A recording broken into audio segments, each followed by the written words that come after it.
لقمان حکیم نے اپنے بیٹے سے کہا، اے میرے بیٹے، میں نے لوہا اور پتھر سب اٹھائے ہیں، لیکن قرض سے زیادہ بوجھل کوئی چیز نہیں اٹھائی۔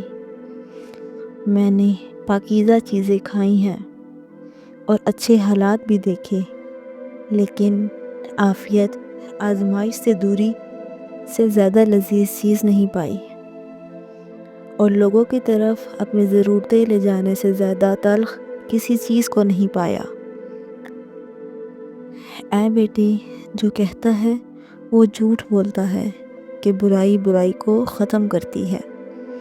اگر وہ اپنے اس قول میں سچا ہے تو وہ 2 مقامات پر آگ جلا کر دیکھے کہ آیا ایک جگہ دوسری جگہ کی آگ کو بجھانے میں کس قدر مدد کرتی ہے۔ حقیقت تو یہ ہے کہ خیر اور بھلائی ہی برائی کو ختم کر سکتی ہیں، بالکل اسی طرح جس طرح پانی سے آگ بجھ جاتی ہے۔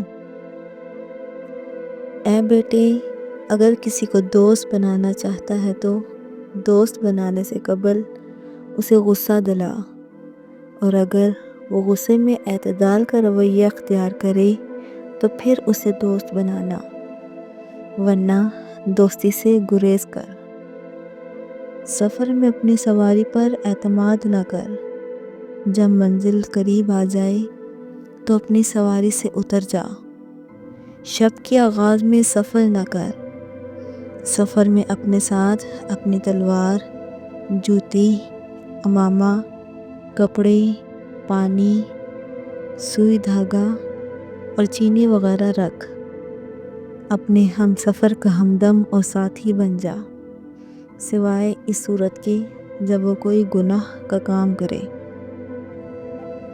لقمان حکیم نے اپنے بیٹے سے کہا، نافہم عورتوں پر کبھی بھروسہ نہ کرو، کیونکہ وہ تمہیں نقصان کے سوا کچھ نہ دیں گی۔